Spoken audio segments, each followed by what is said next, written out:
I will sing different words.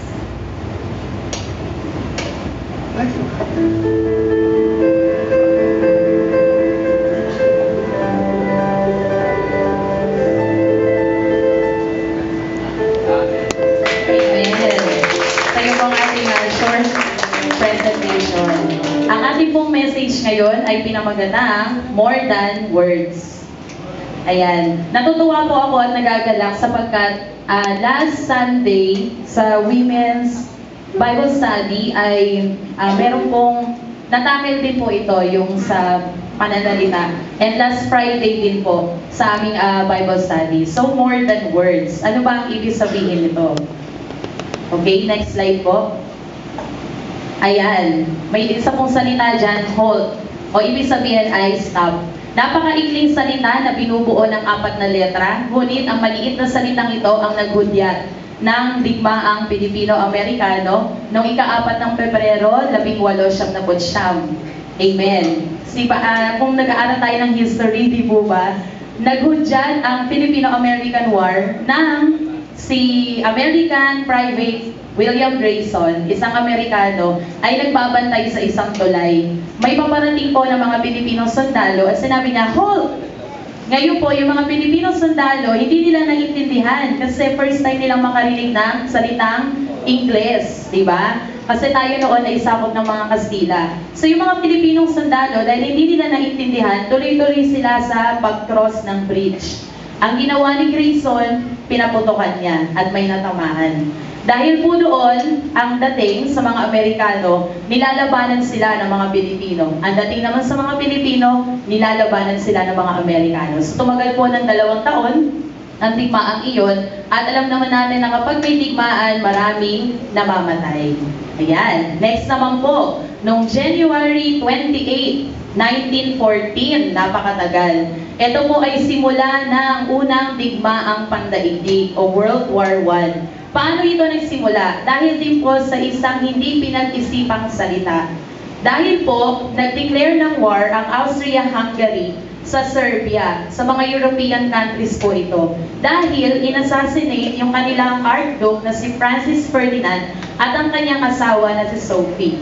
90 days later, nang sabihin ng Austria-Hungary, we are declaring war against Serbia. 2 bansa lang po yung naglalaban. Yung mga nakapalibot na bansa, na rin sila ng kanilang alliance. Sabi nila, kakampihan namin ito. Hanggang sa naging pandaigdigang labanan na siya. Ayan po. Ang ating pong text ngayon ay matatagpuan natin sa Proverbs chapter 16 verse 24, New King James Version. Pleasant words are as a honeycomb, sweet to the soul, and health to the bones. Sa wikang Pilipino, mga maligayang salita ay parang pulot-pukyutan, matamis sa kaluluwa, at kagalingan sa mga buto. Amen. Kapag pag-aaralan po natin, napakasimple po niya, isang sentence lang po siya. Pero makikita natin na mayroong isang figure of speech dito. Isa po siyang simile. Ang simile ay figure of speech kung saan ang dalawang magkaibang bagay ay pinagkukumpara mo at naghahanap ka ng pagkakatulad. So ano po yung dalawang bagay na yon? Yung pleasant words at saka yung honeycomb. Ikinumpara ang magagalang at matatamis sa pananalita sa isang pulot-pukyutan na hindi lang siya matamis, kundi isa rin siyang nagdudulot ng kagalingan sa ating mga buto. According to studies, ang honey o yung honeycomb po na binubuo ng mga beeswax ay nakapagdudulot ng magandang benefit sa ating katawan. Nakakapag-lower po siya ng cholesterol and it raises good cholesterol. It protects your liver, yung ating mga atay. At nagpo-promote pa siya ng healthy glucose metabolism na nagre-reduce ng insulin levels. Na-publish po ito taong 2013 at taong 2014. Ngunit, kung babalikan natin sa Book of Proverbs chapter 16 verse 24, nakalagay na siya. Higit pa, bago pa isinilang si Kristo. So, ibig sabihin, alam na ng mga anak ng Diyos na ang honeycomb ay talagang nakakapagdulot ng kagalingan sa ating mga buto. At ikinumpara rito ang mabubuting pananalita. Amen po ba? Amen. Because, amen, ako na nag-amen. Amen po ba? Amen. Because, sasabihin natin, words are powerful. Di ba kanina sa ating declaration of faith, talagang yung mga salita ay makapangyarihan. Simula sa umpisa ng ating declaration, yung ating confession hanggang sa dulo, pinapakita dito yung kapangyarihan ng salita. Dun sa video clip na ating napanood, di po ba, ano ba yung kwento nito? May isa pong taong bulag na meron po siyang placard, I am blind, please help. Bulag ako, tulungan niyo ako. Tapos po, kakaunti lang yung nagbibigay sa kanya ng limos. Hanggang sa may isang babae na nangialam. Pinalitan niya yung placard, yung saying, pinalitan niya na, it's a beautiful day, but I can see it. Tapos nagtataka yung mamang bulag, bakit ang dami na biglang naglimos, nagbigay ng tulong sa kanya? Bakit po kaya ganon? Kasi ang salita ay may kapangyarihan. Ang salita nakaka-motivate sa mga tao. Kapag nakita mo, di ba, ang mga, mga namamalimos, pagpunta ka lang sa LRT, ang dami. Tapos kapag may placard pa, bulag po ako, tapos nagsasalita po sila, bulag po ako, pangkain lang po. Di ba parang nagsasawa tayo? Pero kapag nakita natin, ang ganda ng araw, pero hindi ko makita, parang nakakakonsensya. Kasi di ba tayo, nakikita natin, oo nga, ang ganda nga ng araw siya, hindi niya makita, sige, ito na. Di ba? So, ibig sabihin, change your words, change the world. Baguhin natin ang ating pananalita, at mababago ang buong mundo. Sabi nga palagi sinasabi ni Pastor Teddy, you have the power to recreate your life because God made you in His image. And if His words are powerful, therefore, your words are also powerful. Amen! Pwede daw po natin i-recreate yung ating buhay. Diba? Kasi sa pamamagitan ng kapangyarihan ng ating salita. Ano-ano ba ang mga evidences na ang salita ay makapangyarihan? Number 1 po, God spoke the world into being by the power of His words. Ginawa niya ang buong mundo sa pamamagitan ng kanyang salita. Tingnan po natin sa aklat ng Hebreo, chapter 11, verse 3. Through faith, we understand that the worlds were framed by the word of God, so that things which are seen were not made of things which do appear. So, ibig sabihin daw po, ang buong mundo ay nilikha sa pamamagitan ng salita. At hindi nagkaroon ng kabuluhan kung hindi binanggit ng Panginoon ang mga salitang iyon. Kasi nga, ang mga salita, they convey more than information. Only man, tayo lang pong mga tao ang may abilidad to communicate through the spoken word. And it is a unique and powerful gift from God. Amen. Isa pa pong patunay na napakamakapangyarihan ng salita because words have the power to destroy and the power to build up. Amen. May kapangyarihan daw po ang salitang manira at may kapangyarihan ng salita para i-build up mo ang isang tao, ang isang relasyon, ang buong mundo. Tingnan po natin sa Proverbs chapter 12 verse 6. Amen. Sabi po sa Proverbs chapter 12 verse 6, the words of the wicked are to lie in wait for blood, but the mouth of the upright shall deliver them. Ang sabi sa Filipino, ang mga salita ng masama ay mga bakay sa dugo, ngunit ililigtas sila ng bibig ng matuwid. Amen. And then, isa pa pong patunay, words can be used to help us reach our goals or to send us spiraling into the deep depression. Ang salita daw po na namumutawi sa ating mga bibig ay makakatulong sa atin para makamit ang ating mga layunin, mga objective po natin sa buhay, ang ating mga pangarap. Di po ba? Naalala ko yung kwento ni Pastor Teddy nung bata siya na gusto niyang maging piloto. Tapos mula pa sa bibig ng kanyang teacher, ay naku, imposible yan. Kasi mahirap kayo. Di po ba? Sabi gano'n. Pero yung kanyang salita, hindi, magiging piloto ako at nagkaroon ng katotohanan. Kasi wala yan sa sinasabi ng ibang tao, kundi yung sinasabi mo mismo, yung dinedeclare mo. Ayan. So naging piloto siya, at hindi lang siya basta naging piloto, naging pilotong pastor. At hindi lang basta pilotong pastor na gwapo. Di po ba? At kahit kailan hindi siya bababa sa kanyang pwesto. Amen! Ayan. Tignan po natin sa Proverbs chapter 18 verse 21. Proverbs 18 verse 21. Ayan, ang sabi, kamatayan at buhay ay nasa kapangyarihan ng dila at ang nagsasabing sa kanya ay magsisikain ng kanyang bunga. Death and life are in the power of our tongue, and they that love it shall eat the fruit thereof. Amen. At syempre, isa pang ebidensya ng ating mga salita ay makapangyarihan dahil gagamitin po natin ang ating mga salita kapag magbibigay na po tayo ng account for what we say and we stand before the Lord Jesus Christ. Ito po ay nagamit po namin last Friday night sa Matthew chapter 12 verses 36 to 37. Verse 36, "But I say unto you, that every idle word that men shall speak, they shall give account thereof in the day of judgment." And verse 37, "For by the words thou shalt be justified, and by thy words thou shalt be condemned." Amen. So, ibig sabihin, gagamitin din po natin ang ating salita kapag tayo ay magsusulit na. Di ba? Yung ating mga, halimbawa, nakasakit tayo ng ating kapwa. Diba? Lalo na kapag intentional, na talagang inis, ay, sasabihin ko nga ito para matamaan siya, para ano, ganyan, hindi na siya magyayabang, diba? Sasabihin ko na to. Pero, ayan nga, so magiging paraan po ito ng ating pagsusulit. Bilang mga Kristiyano, when we say more than words, ibig sabihin, we need to speak more than words because now we know that our words are powerful. Dapat isipin natin na ang mga namumutawi sa ating bibig ay makapangyarihan. Ang sabi nga, kapag nag-utter ka ng curse o sumpa sa anak mo, di ba?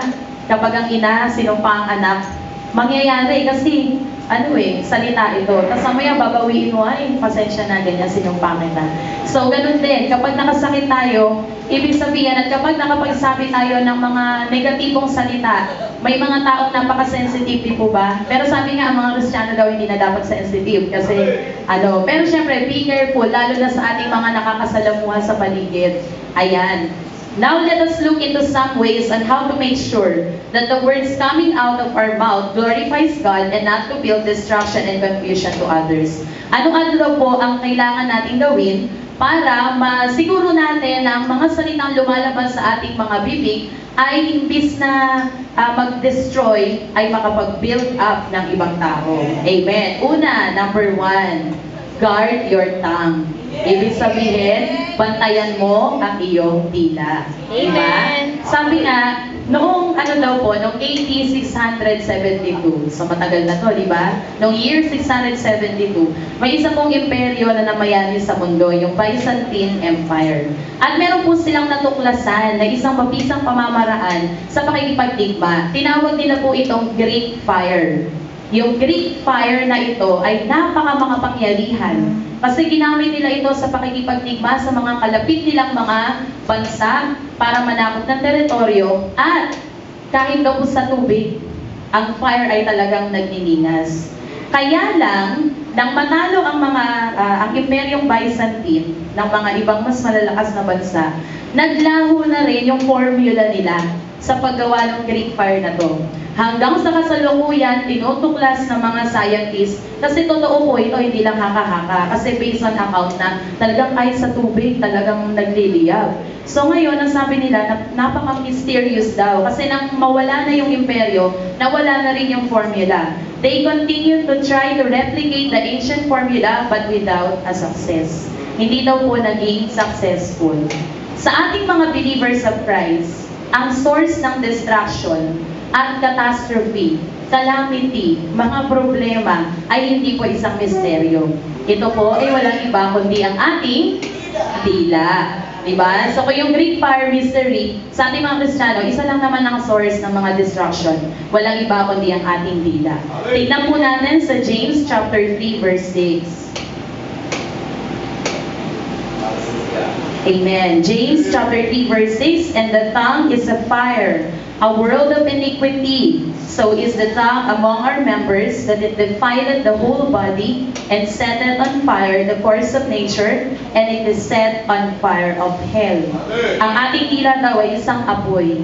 Ang sanlibutan ng kasamaan sa ating mga sangkap ay dili iba't mga dila na nakahahawa sa buong katawan at pinagniningas ang gulong ng katalagahan at ang dilay pinagniningas ng impyerno. So, number 1 po, guard your tongue. Yes. Next, number 2, think first. Mag-isip muna. At sabi nga ng mga quotations, it is better to bite your tongue than to make a biting remark. Mas maganda daw, agati mo lang yung dila mo, kaysa magbigay ka ng remark o comment na alam mo namang talagang nakakasakit. And then, may isa pa, ang sabi, great minds discuss ideas. Average minds discuss events. Small minds discuss people. Diba?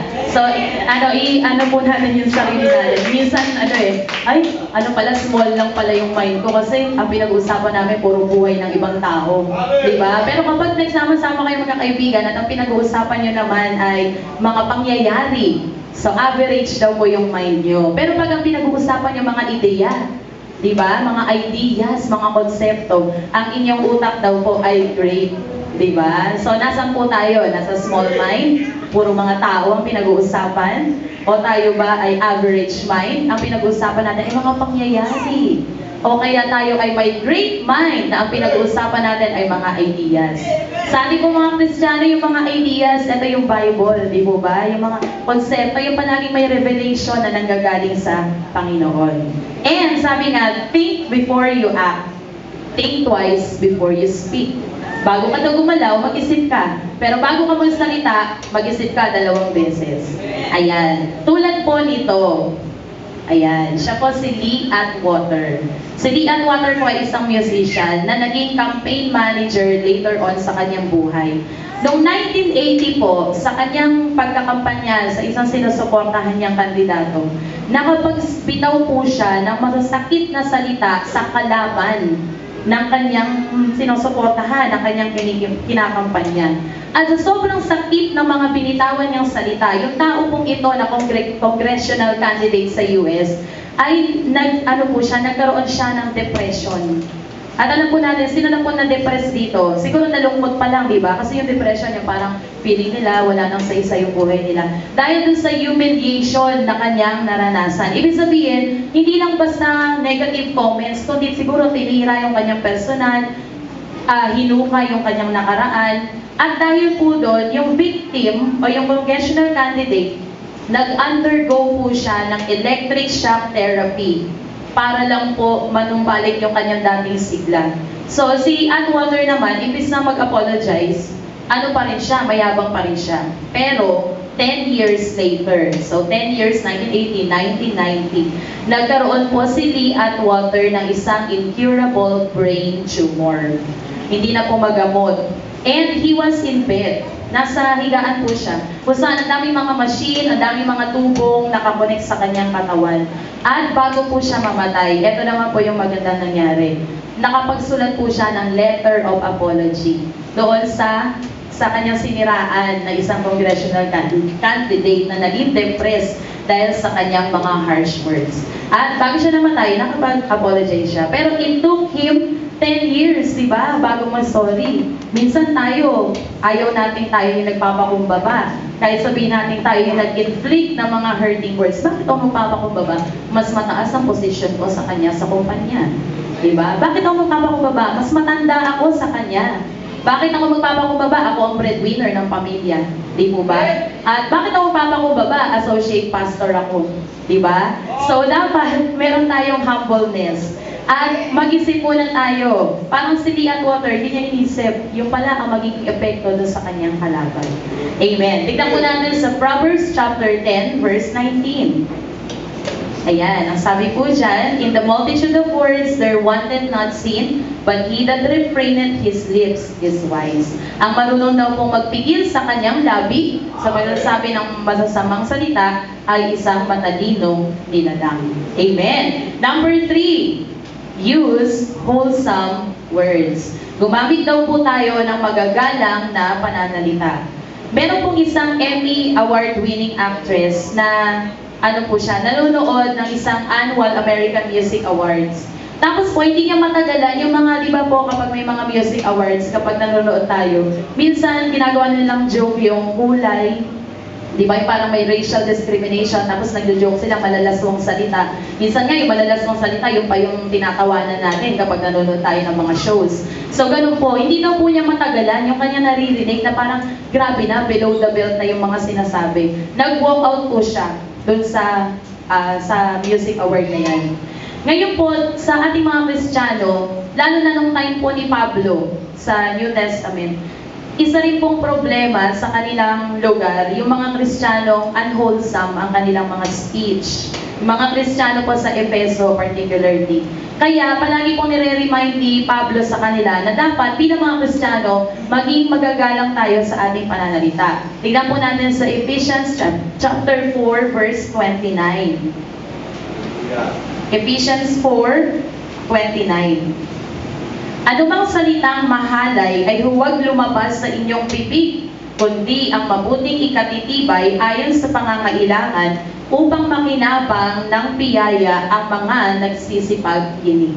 Amen. So yung unwholesome words po, translate siya as corrupt communication. And galing po ito sa salitang Griego na kapag translate mo siya directly into English, ang kahulugan ay rotten of foul. Rotten as in bulok. So kapag gumamit po tayo, at minsan nakakalungkot kasi yun nga yung parang enjoy na enjoy pa yung mga kabataan, maski matatandang tulad ko. Kapag nakakarinig yung mga nire-refer niya yung medyo bastos. Pero ini-incorporate niya sa parang hindi. Ano? Ganyan. Yung mga adjectives minsan. At natatawa tayo, lalo na kapag nanonood tayo ng television. Lalo na kapag si Pais ganda, di po ba, yung talagang nagbigay. Parang enjoy na enjoy tayo. Mukha pa lang niya, tawang-tawa na tayo. Pag wala siya dun sa show niya, nalulungkot yung mga tao. Kasi gusto nila yung mga unwholesome words na nanggagaling sa kanya. So bilang mga Kristiyano po, dapat isipin po natin na palaging maging magalang ang ating pananalita.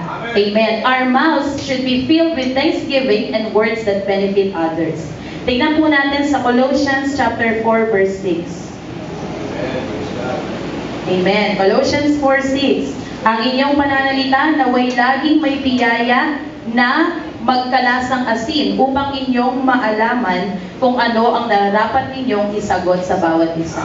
So our speech should always be filled with grace. Ito po yung aming pinag-aralan last Sunday. Seasoned with salt that ye may know how ye ought to answer every man. Di ba po ang isang ulam kapag walang asin, ano pong lasa? Di ba wala? Matabang. Kapag nasobrahan naman, maala, di ba? Parang delikado rin. So kailangan, yung ating pananalita, hindi po masama na gumamit tayo ng mabubulaklak na pananalita. Huwag lang sobra kasi mamaya, imbis na, na admiration, flattery na yung mangyayari. At huwag naman yung parang antabang. Di ba? Minsan kapag kapag bilang sa aming mga teachers, lalo na po ako reading teacher, kapag ang question, syempre, why and how, dapat may explanation yun, di po ba? Kasi mga bata, nasagot lang ng isang word. Minsan kahit written siya. Ang bibilis nilang sumagot. Bakit? Hindi na nila sina-sentence form. Syempre bilang guro, dapat ituro mo na dapat alam nila yung subject, alam nila yung predicate. Hindi yung halimbawa, kahit ng question lang, who is the main character in the story? Tataas sila ng kamay, tapos kapag tinawag mo, Delilah. Ganun lang. Di ba dapat the main character in the story is Delilah? Dapat maging maayos tayo sa ating pansalita. Seasoned with salt. Ibig sabihin, lagyan naman natin ng pampalasa. Di po ba? Ayan. And number 4, dapat din natin gawin. Be students of our speech. Maging mag-aaral po tayo ng sarili nating pananalita. Discretion of speech is better than eloquence with words. Okay, ito po ay tunay na pangyayari. Nabasa ko po ito sa Our Daily Bread Journal. Meron daw po isang mag-asawa na umattend ng isang music concert sa isang church. Ang aga-aga po nilang dumating. Kaya kung maaga silang dumating, syempre naupo sila sa bandang unahan. Tapos yung mga church members mismo, sa second row na sila. Tapos po, ang nasulat po kasi nung yung lalaki po, nagulat daw po siya sa mga narinig niyang salita mismo doon sa mga church members ng church na nagsagawa ng concert. Kasi habang may nagko-concert daw po, may nagpe-perform, nagpe-present dito sa harap ng kanilang musical piece. Ang pinag-uusapan daw po ng dalawang babae sa kanilang likuran ay puro against sa pastor nila, against na sa music team. Imbis na, wow, ang galing nila, ay nako, ganyan. So alam na natin yung scenario ganon. Pinag-uusapan nila yung mga negative. Tapos, sabi nung mag-asawa, dahil bisita lang po sila di ba? Sabi niya, paano kaya kapag ang pumasok sa church ay yung mga malulungkot? yung may depression. Naghahanap sila ng isang grupo na kakalinga sa kanila. Tapos ang maririnig nila, ay naku, nakakainis naman yung pastor natin. Ay naku, yung music team na yan, ganyan. Di ba? Yung parang puro negative na lang. So siguro, baka pa-depress yung mga tao at lalabas na lang. Pero dahil yung dalawang mag-asawa ay medyo inclined na rin sa Word of God, hindi na nila, dinagnify pa. Pero nakakalungkot isipin, di ba? Halimbawa, dito sa bansa na lang natin, di ba? Imbis na i-praise na lang natin yung mga magagandang spots sa ating country. Pag may mga tao, nakakalungkot, mga Pilipino pa naman, ang pinupost sa Facebook ay against sa Philippines. Di po ba? Parang nakakalungkot yun. Na sabihin, ay, I hate those Filipinas. They like to color their hair.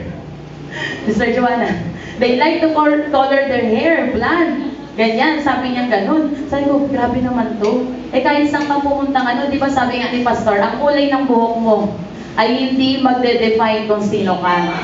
Di ba sabi nga niya, kahit kung palahit ka siya ng maraming tattoo, sabi ni Pastor dati, di ba? Wala akong pakialam, hindi yan na magde-define ng iyong Kristyanismo. Tapos nakakalungkot lang kasi titignan mo yung kanyang profile pic, Pilipina rin naman siya, pero naka-base na lang sa USA. Di ba? Parang isa yung pang-iinsulto sa ating lahi. Dapat, mabuti sana ako ang nagsalita, isang Amerikana, na sabi, grabe kayo, mas pa yung mga Amerikana, di po ba? Parang, pa sila, mas na-appreciate nila, wow, you have a nice hair, ganyan, pati yung pananamit. Amen. So, we need to transform destructive dialogue into words of encouragement that are good for necessary edification. Tignan po natin sa Proverbs 17:27. Proverbs 17:27.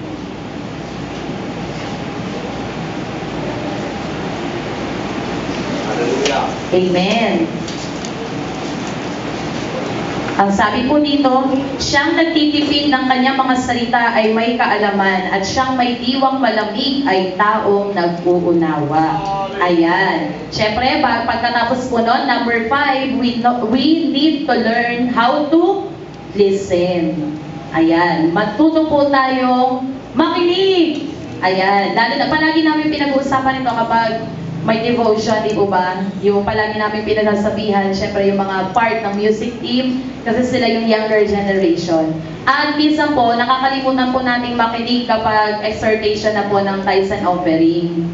Di po ba? Kasi parang pag sermon, nakikinig tayo, pero pag tithes and offering, dala-dala na tayo dyan, may bumubulong-bulong na, di ba? So dapat matuto po tayong makinig. Sabi nga, ang isang estudyante ay magiging matalino kung siya ay marunong makinig kahit sino pa ang nagsasalita sa harap. Minsan po kasi nanguuri tayo ng tao. Di ba? Normal yan. Kahit sa mga estudyante lang sa school ang papakinggan lang nila yung mga teacher na parang fierce. O yung mga strict, di ba? Kasi gusto nilang maging okay sila. Kasi meron kami mga teacher doon na yung parang mga sikat. Di ba? Paano may gano'n? Yung, ganyan? Yung palagi nila nakikitang frontliners, sila ang papakinggan nila. Tapos yung mga teacher na low profile, na mababait, hindi nila pinapakinggan. So nakakainis yun. Minsan talaga nakakapagbitaw ka ng masamang salita. Lalo na kapag advisory class mo, tapos vacant, naranasan ko po yun. Nakahawak ako ng pilot section. Ibig sabihin ng pilot, matatalino. Tapos kung ang teacher ay kayang-kaya nila, hindi nila papakinggan. So, nung paglabas ng teacher, talagang pinagalitan ko. Sabi, anong klase kayo? Diba? Pero, syempre po, dapat kasi English din yung pagiging galit mo. Minsan, hindi nila naintindihan. Kaya dapat i-translate mo sa sa Tagalog. Sabi ko, how could you? You're members of the pilot class and yet you're not practicing what you're learning. Tapos sila nakaganon. Kailangan i-Tagalog mo na. Diba? So, minsan nga po, kami mga teachers, guilty rin kami. Minsan yung mga salita namin, di ba? Kasi pag galit na galit ka. Kasi parang ikaw yung mapapahiya pag yung mga estudyante mo, ganon, yung nag-uusap sila, yung teacher ang bait-bait. Tapos talagang sabihin ko pa, ipapakita ko yung grade. Alam niyo ba tong grade ng teacher niyo sa inyo? Hindi ito ang original. Ang mga grade niyo ang bababa, nakakahiya kayo. Ganyan. Pero dahil mabait ang teacher niyo, tinaas niya kayo. Diba? Tapos makikinig lang kayo sa ibang mga teacher na ganito dahil takot kayo. Diba? Ganon din po tayo minsan. We don't know how to listen. Dapat matuto po tayong makinig kahit sino yung nandito sa harap. Kahit sino yung nagdi-lead ng devotion kapag Saturday. Diba? Kapag sa music team devotion namin, sabi nga, para maging successful music team member ka o bilang isang group, pakinggan mo. Kasi may mga times na may nagtuturo na, nakakahiya naman kasi makinig ka, di ba? Ganon. Ay, dapat alam na natin yun kasi malalaki na tayo. Na kailangan pa ba, huy, quiet, makinig ka naman. Yung iba, nagbubulong-bulungan, tapos pinag-uusapan nila kung ano-ano. So, dapat makinig tayo. Kahit mas bata pa yung speaker. Kahit sabi kong hindi pa siya graduate, di ba? Ba't mo kayo kinig, graduate na ako. Di ba? Kung laude pa ako, ba't ako makikinig? Di ba? O kaya naman, ay naku, college na ako. Eh, mahina ang boses niya. Okay, so dapat kahit sino po yun nandito, kahit guest lang po natin or kahit congregation, di ba? Kahit member, nasabi mo walang posisyon, dapat pakinggan po natin. Ayan, amen. Sabi nga, God gave you 2 ears and 1 mouth for a reason. 2 ang tenga, 1 ang bibig. Ibig sabihin, kapag 2, mas gamitin mo kesa sa nag-iisa. Ayan, sabi nga, yung mga ano daw po, yung mga Israelites, di ba, nung Old Testament, ano po, yung kanilang paghingi kay Moses, di ba? Ng pagkain, tapos ng ng inumin, palagi silang nagko-complain. Legitimate naman daw po yung kanilang paghingi, pero yung kanilang pamamaraan ng paghingi ay hindi legitimate. Kasi pinapaliwanag pa ng ni Moses, nandun na sila, salita na sila ng salita. Ayan, tingnan po natin sa Ecclesiastes chapter 5 verse 2. Ecclesiastes chapter 5 verse 2. Huwag kang pakabigla ng iyong bibig at huwag magmadali ang iyong puso na magsalita ng anumang bagay sa harap ng Diyos, sapagkat ang Diyos ay nasa langit at ikaw ay nasa lupa, kaya pakauntiin mo ang iyong mga salita.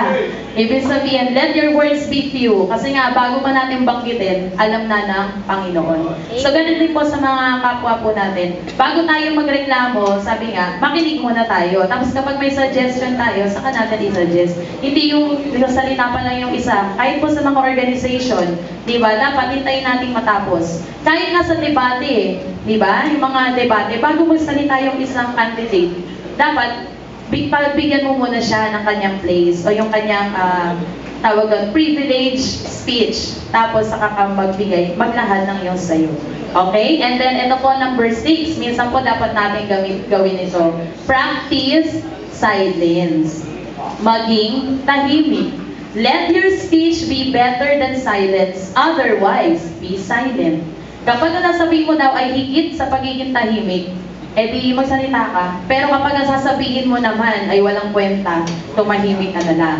Ayan, meron nga po isang tula na sinulat mo ng isang anonymous writer. Ang sabi, a wise old owl sat in an oak. The more he saw, the less he spoke. The less he spoke, the more he heard. Why can't we all be like the wise old bird? Di po ba? Yung kuwago daw po, na nakapahinga lang, tahimik na siya nagmamatsyag. Kapag marami siya nakikita, konti lang ang kanyang salita. Sa konti ng kanyang pananalita, mas marami ang kanyang naririnig. Why can't we be all that wise old bird? Amen. Tingnan po natin sa Proverbs 21, verse 23. Proverbs 21:23.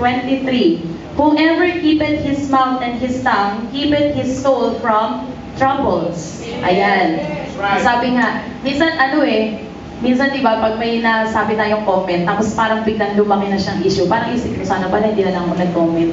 Di mo ba? Sana pala hindi ko na lang pinoy out to. Sana pala naging tahimik na lang ako para hindi na umusbo, hindi na nagkaroon ng ningas ang apoy. Okay? Kasi minsan, di ba, unintentional naman, gusto lang natin i-share, tapos biglang naging ganun.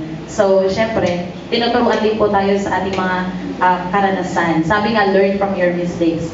Choosing to speak less allows us to hear more. Silent presence may help more than abundant expressions of sympathy. Di po ba minsan kapag may namamatayan, yung nandun ka lang para makisimpat siya, kahit wala kang sabihin na, uy, kinalulungkot ko, di ba po ba? Ganon. Kahit wala kang sabihin, basta nandun yung presensya mo, isa na pong dakilang, yun, di ba? Way or naiintindihan na po yun ng pamilya. Hindi na kailangan ng maraming salita. Kasi minsan, pag marami pa yun sa lalo pa niyang maaalala, di ba? Lalo pa siyang iiyak. Ganyan. Tingnan po natin sa Job chapter 2, verse 13. Job 2:13. Ito po ay yung ginawa ng tatlong kaibigan ni Job nung nakita nila yung kanyang sitwasyon. Ang sabi, so they sat down upon the ground 7 days and 7 nights, and none of them spake a word unto him, for they saw that his grief was very great. Amen. Ayan, 7 days, 7 nights, nandun lang sila. Wala silang sinabi. Dahil alam nila, great na yung sorrow na nararanasan. Kapag sasabihin po natin, kasi naman, kaya ka naging ganyan, masyado kang ano kay Lord. Di po ba, may mga ganun tayong salta, kasi naman, kaya ka naman naghirap, kasi eto yung pinili mo. Kasi naman, ang talino mo, ba't siya lang napangasawa mo? Di ba, may mga ganun pang mga salita, di ba? Dapat tahimik na lang. Kasi, nangyari na, di po ba? Ayan. So, si Joe, ayan, yung sabihin, ay nako, ayan, tahimik na lang tayo. Kasi lalo pang uusbong ang mga sigalot, di ba? Tapos mga alala pa, oo nga, ganyan, nagkasamanliit na siya sa kanyang sarili. Pero kapag sinabi mo, nandito lang ako, tahimik lang ako dito. Pero pag kailangan mo ako, ayan, tawagin mo ako, ayan. Number 7, apply good timing. Siyempre, di ba, minsan, kapag yung isang taong alam mong siya, yung joker. Diba? Sabi nga kung sino daw yung joker, siya pa yung pikon.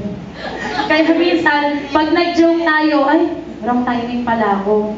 Ganyan. Kasi meron po akong co-teacher doon, palagi kong gina-joke. Lalaki po siya si Sir Clem.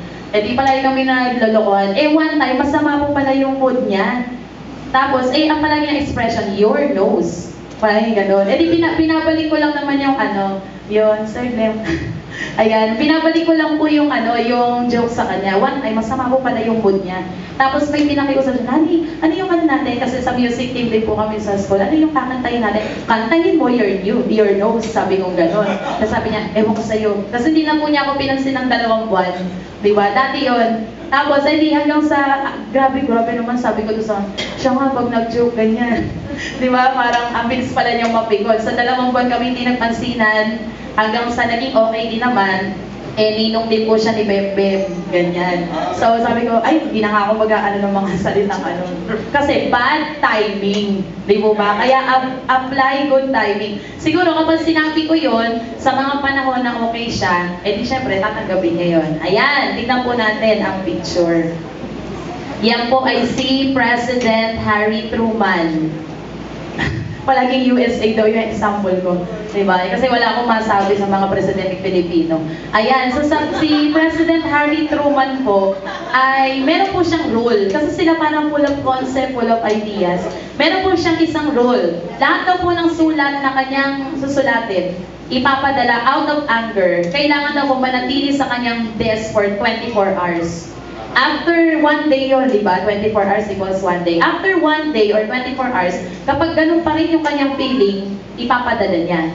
Pero mas di ba minsan, bukso ng damdamin, galit ka, nasabi mo yun, tapos mamaya isipin mo after 2 hours, ay mali pala yung sinabi ko. So siya, para maging sure, 24 hours mo nang hindi niya ipapadala. After 24 hours, talagang galit pa rin siya, hindi nagbago, tama yung sa kanya ipapadala. Alam niyo po ba nung namatay siya, nakita yung kanyang drawer. Isa pong drawer na punong-puno ng mga sulat na hindi na ipadala sa mga recipients. Ibig sabihin, nagbago yung kanyang emotion, di ba? So, good timing po yun. Ang sabi nga, timely words are words of art. Ang mga salita na tama sa panahon ay isang art. Di ba ang art? Wow, di ba? Masterpiece. So, giving the correct words at the right time is both beneficial to the speaker and hearer, whether they are loved, encouraged, or rebuked. Diba? So minsan, although dito sa church natin, dahil syempre matatagal na po tayo dito, sa mga bago po, huwag po kayong ma-offend kapag minsan sumisigaw po, di po ba? Kasi di ba yung sa preaching, pag si pastor lalo na, preach it, ganyan. Kasi meron po mga church na na-open sila kapag ganun yung mga members. Kasi dapat daw ang worship solemn. Lalo na halimbawa sa pinagtuturuan ko, kapag pasok ko ng mga estudyante sa chapel, ina-expect ko na ang mga estudyante ganyan.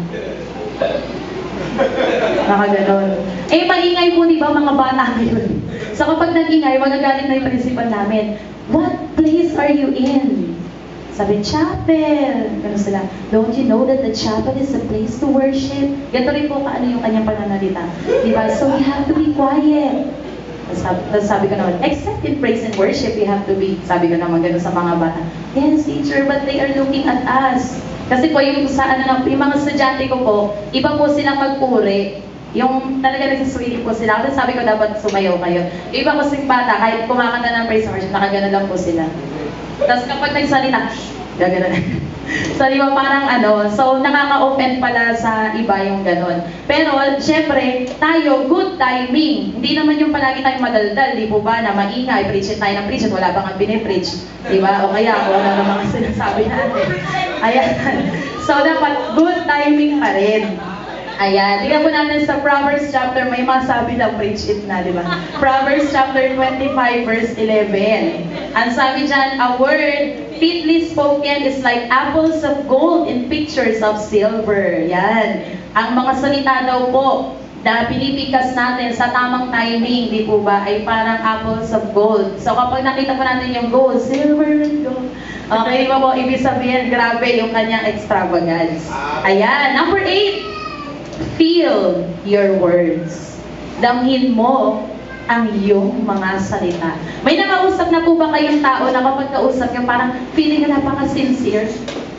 Di ba? Yung parang magkikwento na siya, oo nga, yung ganyan. Meron po kasi akong co-teacher na gano'n, pero talaga pong sincere siya kasi dinadama niya yung kanyang mga salita. Yung parang, oo nga, yung parang talaga, damang-dama, yung parang dramatic palagi, di po ba? So kasi, dinadama nila yung salita. Kasi kapag sinabi mo, nakikisimpat siya ako, di ba? Nakikisimpat siya ako.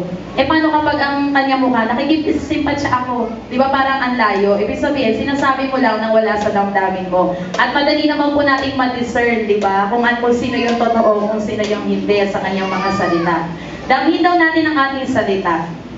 Ang isa sa mga maikling chapter sa Bible na madaling kabisahin ay walang iba kundi yung the Lord's Prayer. Di po ba? Kasi di ba sa mga sa ibang church talagang ito yung pinipray nila. Sa ating mga Kristiyano, syempre familiar din tayo na nakasulat po sa Matthew chapter 6. Ito po ay ang pinaka-maikli pero most memorable sa lahat ng teachings ni Jesus Christ. Bakit po? At madaling i-memorize. Bakit po? Kasi nadadama ng mga tao, nakaka-relate sila, di ba? Give us this day our daily bread. Yung talagang, oo nga, kailangan namin to. So, kasi damang-dama mo yung bawat salita kapag ina-utter mo ito. Because people can relate to it. Ayan, tingnan po natin ang next example natin. Ayan, siya po si President na naman, Abraham Lincoln, di po ba, ng USA. Ayan, noong November 19, 1863, si President Lincoln po ay nagsalita sa harap ng mga sundalo at ng mga pamilya ng mga sundalo. Kine-commemorate po nila yung nangyaring pakikipagdigma nila nung time na yan. Bago po siya magsalita, meron pong isang nauna sa kanyang magsalita. Ang pangalan po ay si Edward Everett. Si Edward Everett po ay isang matalinong tao, professor po siya ng Harvard University, at siya po ay isang orator. Pag sinabing orator, sanay siya sa public, mga ganyan. So 2 hours po siya nagsalita. Diba? Sino makakapagsalita ng 2 oras sa harap ng maraming tao. Tapos ang ganda-ganda ng mga words niya. Pero after po niyang magsalita, wala na pong nakaalala doon sa kanyang mga sinabi. Pero nang nagsalita si President Lincoln for 2 minutes as compared sa 2 hours ni Professor Everett, 2 minutes lang niyang sinabi yung kanyang speech na ngayon ay kilala na bilang Gettysburg Address. Na, yung tatay ko po nung buhay pa, kabisado niya to, 420 years ago. Yung po yun, di ba? Doon nagsisimula sa 420 years ago. 2 minutes na po niya yung sinabi. Pero ang daming nakakabisa hanggang ngayon, ang daming nakakaalala sa kanya. Bakit? Tinaman niya yung mga sinabi niya. Sabi niya, our forefathers fought our land. Yung parang hinaan niya yung damdamin ng mga tao. Yes, kabisado pa ni nanay. Sabi ko nga sa tatay ko, ba't yun ang kinakabisado mo? Yung konstitusyon natin ang kabisahin mo. Sabi niya, ano mapapala ko dun sa konstitusyon, di ko naman nadarama. Ibig sabihin, damang-dama pala niya, di ba? Yung mga, kung ikaw yung pamilya ng sundalo, oo nga, dapat tayo magkaisa, di ba? Yung gano'n, ang ating pamilya, ganito, pamilya ng mga sundalo, nakipaglaban tayo. Kasi damang-dama yung mga salita. So, feel your words. Ayan. Next po, number 9. Dapat po tayo ay maging be positive o optimistic. Maging positibo. Speak kind words. Kanina po, yung example natin sa Proverbs chapter 16, verse 24, pleasant words are as a honeycomb, sweet to the soul and healing to the bones. Ito po ay isang simile. Pwede po tayong gumamit ng iba pang figures of speech, di ba? Pwede tayong gumamit ng euphemisms na tinatawag. Ibig sabihin natin ang mga pandak. Di ba ang sakit nun? Yung mga mabababa, mga hindi pinahiyaan ng height. Meron pong euphemism doon, pwede natin gamitin yung vertically challenged. Di ba? Yung mga estudyante ko, tuwan-tuwa na dinidiscuss namin to. Tapos sabi ko, to refer to the short people, don't say you're short or you're small. Say vertically challenged. Di ba? Para ibig sabihin, dahil challenge, pwede mo ma-overcome. Di ba? Yes, I am vertically challenged. I'm just vertically challenged. Di ba?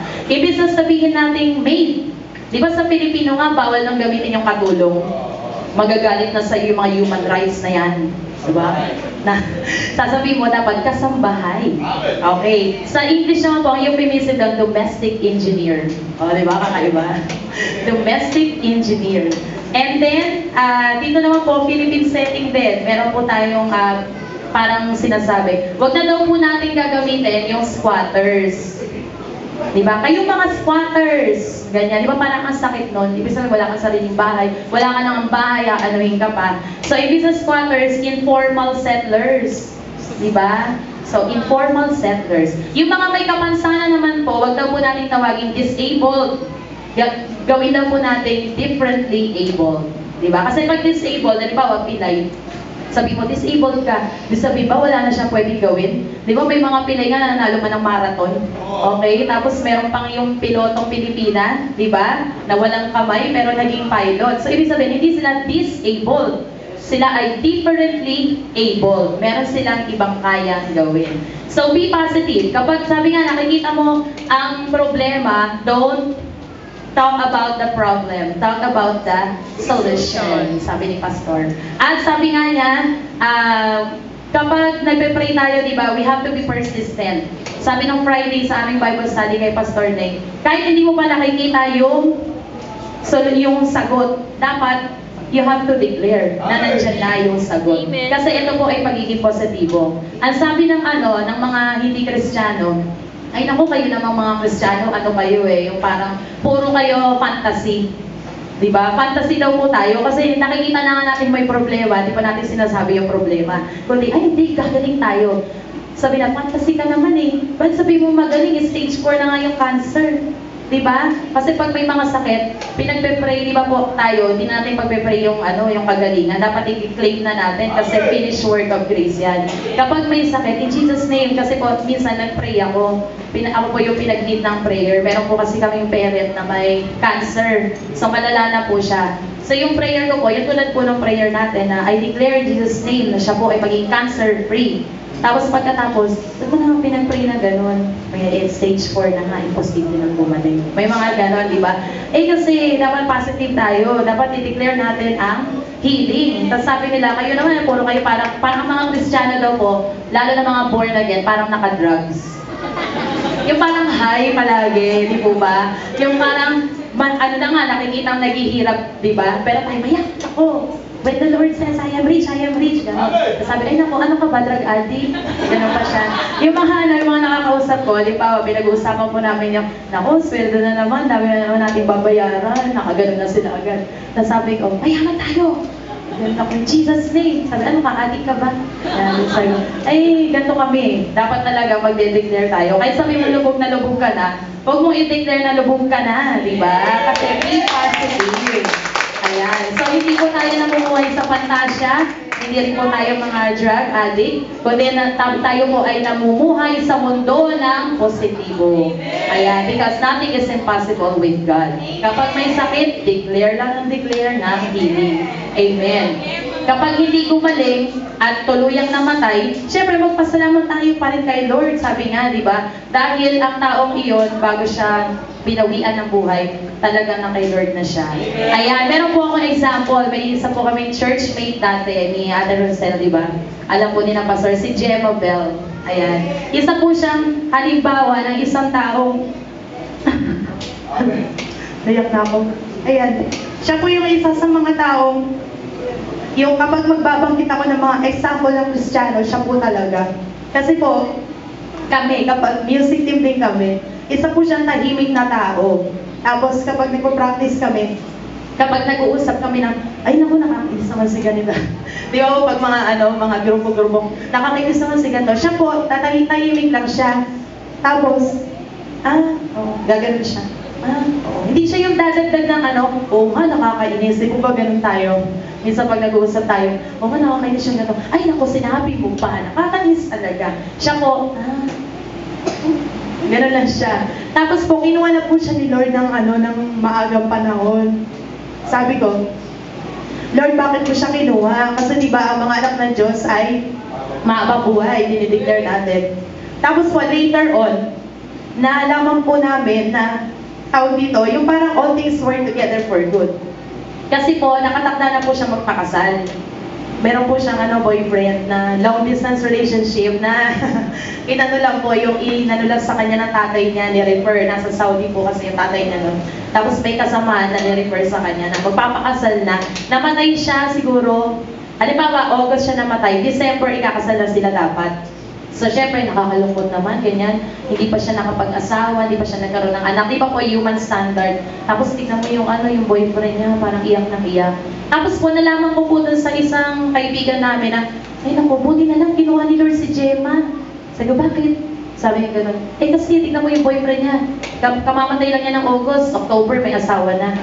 Diba? Tapos sabi nung nag-comment pa ng gano'n, talagang gusto ni Lord. Talagang gusto ni Lord na yung maging siya, yung maging safe, yung pala yung kanyang papakasalan ay magdudulot lang sa kanya ng sakit, di po ba? So parang sabi nga, gusto ni Lord talaga siya yung maging bride niya, ganyan. Yung talagang go to heaven na siya. Kasi po talagang napaka-perfect example ng isang Kristiyano, yung batang yun, na kasing edad ko lang. Pero magkaibang kami, kasi ako po, ko pa dati, nagigilty nga ako dati, kasi pag music team practice, na hanggang ngayon problema pa rin namin.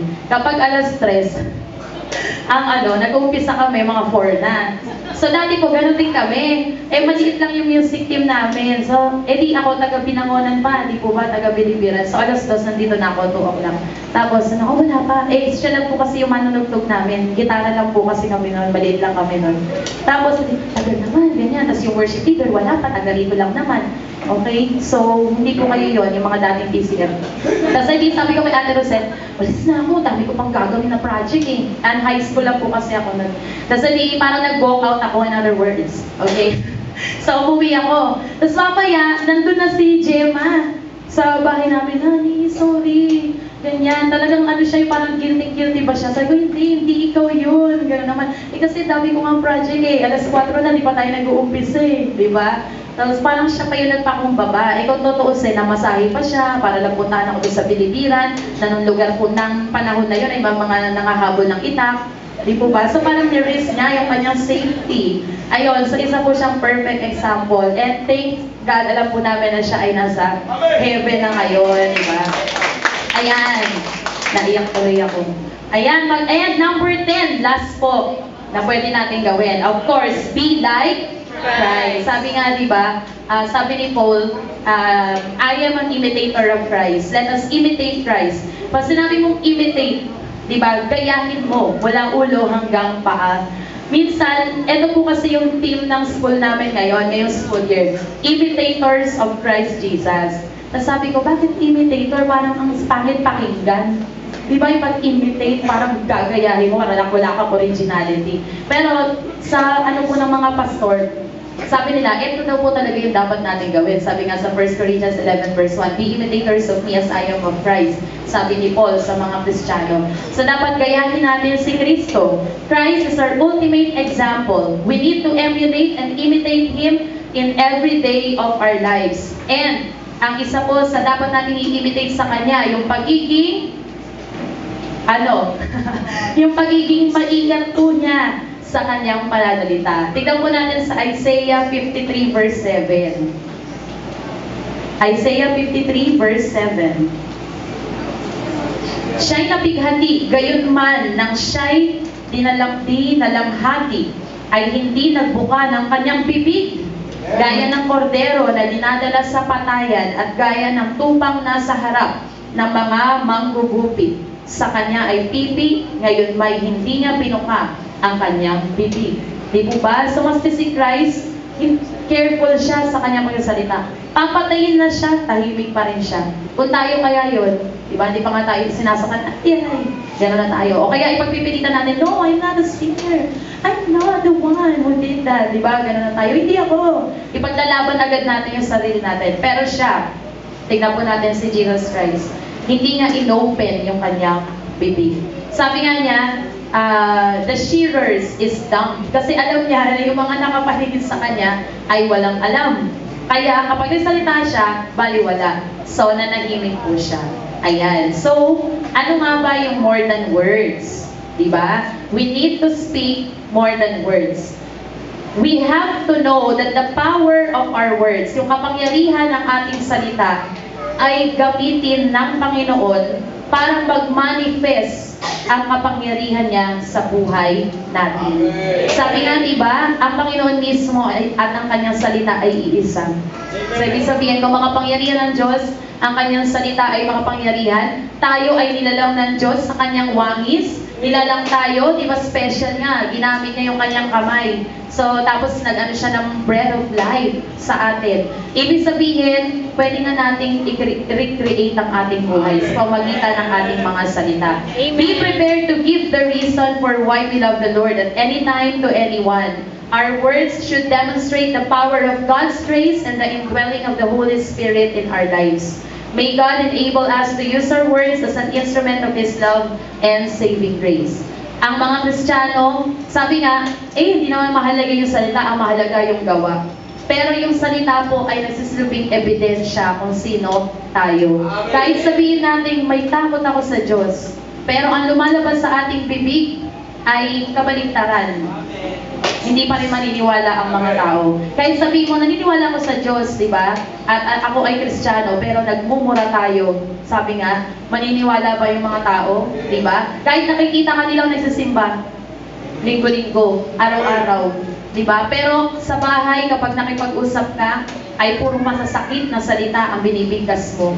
Di ba? O sa mga kapitbahay, kung ano-ano mga masasamang salita ang sinasabi mo, sa palagay mo ba maniniwala sila? Kahit sabihin mo, pupunta ako ng church.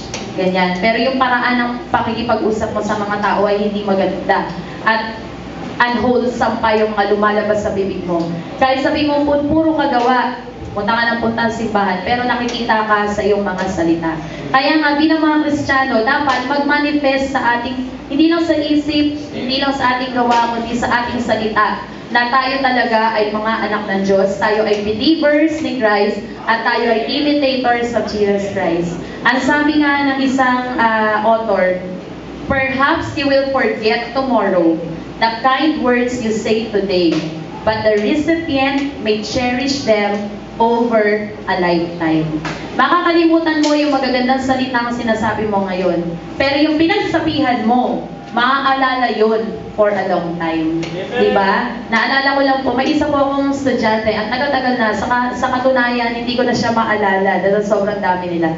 Mabilis po kasi ako makakilala, mabilis ding makalimot. Lalo na kapag nag-iba na yung itsura ng tao, so hindi po ako masyadong sa mga mukha. And then, minsan, pumunta siya sa school, graduate na siya. So, lagi yung mga teachers niya, pinapasalamatan niya. Sabi ko, ay, si ano, ganyan. So, hindi ko po maalala. Ang gagawin namin para maalala, titignan namin yung yearbook. Sabi niya, ito siya. Ay, oo nga, ganyan pala yung tsura niya dati.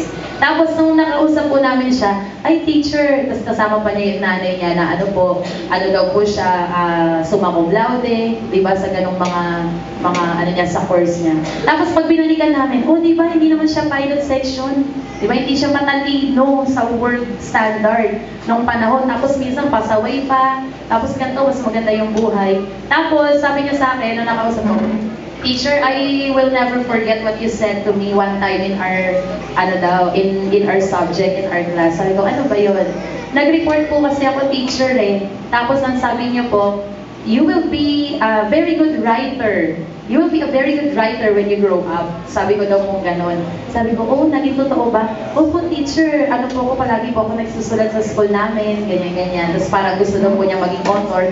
Tapos isipin mo, nabanggit ko pala yun. Ibig sabihin, hindi mo na maalala. Nakalimutan mo na yung magagandang salitang sinabi mo, pero nananatili pa rin sa taong pinagsabihan mo.